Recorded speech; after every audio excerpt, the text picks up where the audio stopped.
Thank you sir. ఈరోజు అసెంబ్లీలో చర్చ చేస్తూ ఉంటే అది ఎవరేం మాట్లాడుతున్నారు, అనుకూలమా వ్యతిరేకమా అర్థం కావట్లేదు. డొంక తిరుగుడు అంటారు, బీటింగ్ అరౌండ్ బుష్. డొంక తిరుగుడు మాటలతో అసలు సమస్యను పక్కదారి పట్టిస్తున్నారు. ఇది చాలా విచిత్రంగా ఉంది. ఇటువంటి భాష అక్కడ బయట ఉన్నటువంటి వాళ్ళు ప్రజలు వింటే అందరి మీద నమ్మకాలు పోతాయి అధ్యక్ష, అందరి మీద నమ్మకాలు పోతాయి. ఓ ఎమ్మెల్యేలంటే ఇట్లా అబద్దాలు ఆడాలేమో, ఎమ్మెల్యేలంటే ఇలా మోసం చేయాలేమో, ఎమ్మెల్యేలంటే ఇలా మోసపూరిత మాటలు చెప్పాలేమో, రోజుకో మాట మార్చాలేమో, ఇటువంటి వాళ్ళే ఎమ్మెల్యేలు అవుతారేమో, ఇటువంటి ఒక ప్రజల్లో చులకన భావం వచ్చే అవకాశం కనపడుతుంది అధ్యక్ష.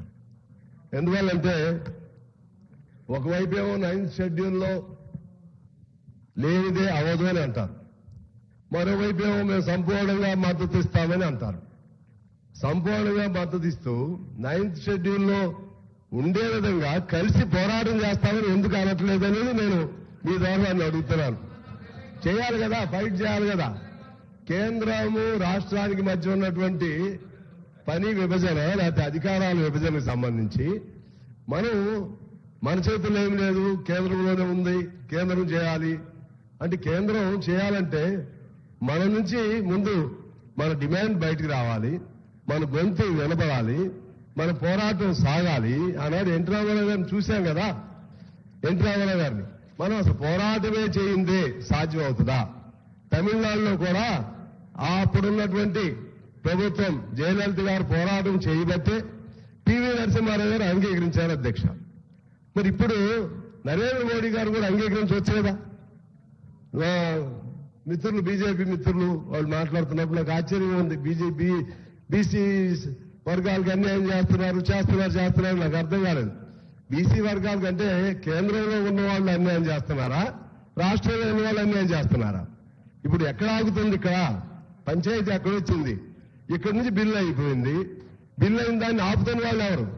ఆపిన వాళ్ళు అన్యాయం చేసినట్లా, రాష్ట్రంలో వాళ్ళు అన్యాయం చేసినట్లా విచిత్రంగా వినబడుతుంది అధ్యక్ష. రకరకాలుగా కుంటి సాగులు, రకరకాలుగా అన్ని సినిమాల్లో ఆ రోజుల్లో నాగభూషణ్ గారు ఇటువంటి వాళ్ళు ఉండేవాళ్ళు, వాళ్ళు గుర్తొస్తున్నారు అధ్యక్ష. ఇది సరైన పద్ధతి కాదు. నిజంగా చిత్తశుద్ధి ఉంటే నేనేమి అధికార పక్షానికి సపోర్టో లేదా ఇంకోరు సపోర్టో అని నేను మాట్లాడట్లేదు. నేను స్పష్టమైనటువంటి అవగాహనతో మాట్లాడుతున్నాం. మా పార్టీగా కూడా 42%ని ఇవాళ ఉదయం మా జనరల్ సెక్రటరీ రాజా గారు కూడా అభినందన చెప్పెళ్ళాడు. మీ రాష్ట్ర ప్రభుత్వం మంచిగా చేసింది, మంచిగా దాని మీద ఫైట్ చేయండి అని. ఆనాడు ఎస్సీ వర్గీకరణ కూడా రాష్ట్ర ప్రభుత్వం చేసింది. నాకు తెలిసి it's a revolutionary step forward. ఎక్కడ ఇంతవరకు ఏ రాష్ట్రంలో కూడా చేయలేదు అధ్యక్ష. దీనిపైన మనం తీసుకుని ముందుకెళ్దాం. ఇవాళ మీ మంత్రులు ఎంతమంది ఉన్నారు, లేకపోతే ముఖ్యమంత్రి ఏంటి, ఆ ముఖ్యమంత్రి ఏంటి, ఈ ముఖ్యమంత్రి ఏంటి, ఇవి వెనకటి నుంచి వస్తున్నటువంటి వరుస క్రమంలో కొన్ని చేర్పులు మార్పులు జరుగుతూ ఉంటాయి. అన్ని కావాలి, మీరు తీసుకోండి. ఇప్పుడు ప్రధానమంత్రి మీరు కదా, ఎన్ని చేపిస్తే మంచిగా ఉంటుంది. అన్ని కావాల్సిందే. అయితే ముందు ఇది కానివ్వండి, ఇది అయితే అన్ని ఆటోమేటిక్ గా అన్ని ఆర్డర్లో పడతాయి అధ్యక్ష. ఇది నేను అందుకని సిపిఐగా మేము స్పష్టంగా చెప్తున్నాం. మనం అందరం చిత్తశుద్ధితో కలుద్దాం. చిత్తశుద్ధితో ఇవాళ ప్రభాకర్ గారు చెప్పినట్లుగా మూడ్ ఆఫ్ ద హౌస్ అంటే అల్టిమేట్ గా నాకు తెలిసి నోబడీ విల్ అపోజిట్. కానీ ఇన్ని మనం శాపనార్థాలు ఇన్ని రకాలు మాట్లాడినా ఇప్పుడు ఫైనల్ గా పాసింగ్ ఆఫ్ చెప్పినప్పుడు అందరూ చేతులు ఎత్తాల్సిందే. మరి అందరం చేతులు ఎత్తినప్పుడు అంటే mood of the house unanimous గా అయినప్పుడు గవర్నర్ గారి బాధ్యత కూడా ఉంది. గవర్నర్ గారు దీన్ని మళ్ళా పైకి పంపించడం అంటే ఇది అన్యాయం. అంటే గవర్నర్ వ్యవస్థను అడ్డం పెట్టుకుని దుర్వినియోగం చేస్తున్నట్లుగానే భావించవలసినటువంటి అవసరం ఉంటుంది అధ్యక్ష. అందువల్ల ఏకగ్రీవంగా తీర్మానం చేసినా, ఏకగ్రీవంగా బిల్లును ఆమోదించినా కూడా దాన్ని కూడా ఆమోదం లేకపోవడం అనేది అది మంచి పద్ధతి కాదు. అది చేయాలని చెప్పి నేను కోరుతా ఉన్నాను. అదేవిధంగా మోడీ గారిని మా బీజేపీ మిత్రులు అక్కడ వెళ్ళాలి. వెళ్ళి పివి నరసింహారావు అంగీకరించినప్పుడు మీరెందుకు అంగీకరించడం? మీరెందుకు? రాహుల్ గాంధీ పోరాటం చేశాడా? రాహుల్ గాంధీ చేతుల్లో అధికారం లేదు కదా. రాహుల్ గాంధీ కాదు కదా చేయాల్సింది. రాహుల్ గాంధీ ఏం చేస్తాడు? హామీ ఇస్తారండి, ఫైట్ చేస్తాం. ఫైట్ చేయాలి. వాళ్ళైనా హామీ ఇవ్వకుండా ఎలా ఉంటారు? హామీ ఇచ్చే కదా ఫైట్ చేస్తుంది. పట్టువదల విక్రమార్కుల్లాగా ఇప్పుడు 4వ కూడా పెడతానే ఉన్నారు. మరి ఎక్కడో చోట ఫైట్ జరగాల్సిందే కదా. మీరు హామీ ఇచ్చారు కాబట్టి మీరు సావండి వదిలేస్తారా? అడుగుతారు రాష్ట్ర ప్రభుత్వం, మా హక్కు ఇది, లేకపోతే బీసీల తరఫున మేము అడుగుతున్నాం అని చెప్తారు. చెప్పినప్పుడు దాన్ని అంగీకరింపజేయవలసిన బాధ్యత పైన ఉండే వాళ్ళకు ఉంటుంది, వాళ్ళ సపోర్ట్ ఉన్నటువంటి వాళ్ళకి ఇక్కడ ఉండే వాళ్ళకి ఉంటుంది. ఇది అందుకని ఇది ఎన్ని చెప్పినా అధ్యక్ష అన్ని కుంటి సాగుల్లా కనబడుతున్నాయి. ఇది అన్ని కుంటి సాకులే. వాళ్ళ ప్రయత్నం వాళ్ళు చేశారు, మన ప్రయత్నం కూడా మనం చేద్దాం. అందరం ఏకగ్రీవంగా తీసుకుని వెళ్దాం. ఆ విధంగా చేయటం ద్వారా మనకి ప్రజలకి ఇవాళ నువ్వు అవునన్నా కాదన్నా బీసీలు, ఎస్సీలు, ఎస్టీలు వాళ్ళు చైతన్యం ఇవాళ వచ్చేసింది. ఎవరు ఆపాలన్నా ఆపలేరు. తాత్కాలికంగా ఆపగలుగుతారు తప్పితే ఎవరు ఆపాలన్నా ఆపలేరు.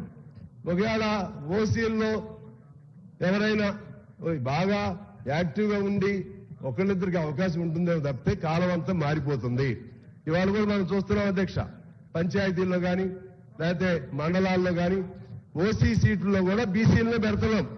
ఓసీ సీట్లలో కూడా బీసీలనే పెడుతున్నారు. ఎందుకంటే వాళ్ళ శక్తి సామర్థ్యాలు కానీ అన్ని ఇవాళ ప్రజలు గుర్తిస్తున్నారు, లేకపోతే ఇతర అవకాశాలు గుర్తిస్తున్నారు. అందువల్ల పక్కదారి పట్టించకుండా ఇవాళ ఇంకో సమస్య వచ్చింది. మతం, ముస్లిం మతం. మతం అనే పేరు ఎక్కడ ఉంది అధ్యక్ష? ఇందులో ముస్లిం ఆ విశ్వాసాన్ని పాటించే వాళ్ళలో కులాలు ఉన్నాయా లేవా? అందులో వెనకబడిన కులాలు ఉన్నాయా లేవా? కేంద్రంలో కూడా ఇచ్చారు కదా. అందులో కూడా కేంద్రంలో కూడా దూదేకులు ఇటువంటి కులాలకు ఇచ్చారు కదా రిజర్వేషన్. మరి ఇక్కడ అది ముస్లిం అని ఆయన ఏ కులం? అందులో హిందువుల్లో పలు కులాలు ఉన్నాయి. హిందువుల్లో కూడా ఉన్నాయి కదా అధ్యక్ష. హిందూ అంటే హిందువులందరూ ఒకే కులం కిందకు రారు కదా. ముస్లింలో కూడా అనేక కులాలు ఉన్నాయి. అందులో వెనకబడిన కులాలని గుర్తించి ఇస్తే నష్టమే ఉంది. దానికి మతమైన రంగు ఎందుకు పులుగుతారు? దానికి రంగు పులిగితే హిందువులు కూడా రంగు పులవాల్సి వచ్చింది కదా. అందువల్ల ఇటువంటి అనవసరమైనటువంటి వాదోపవాదనలు, అనవసరమైనటువంటి విమర్శలు పక్కన పెట్టి ఈ హక్కుని మనం సాధించుకోవడం కోసం అందరూ కలిసి ఏకగ్రీవంగా ఈ బిల్లును ఆమోదింపజేయాలి. ఈ బిల్లు ఆమోదమైన తర్వాత మన గవర్నర్ గారు కూడా ఈ బిల్లుకి సంపూర్ణంగా ఆయన అసెంట్ ఇచ్చి అంగీకరించాలని నేను మీ ద్వారా కోరుతూ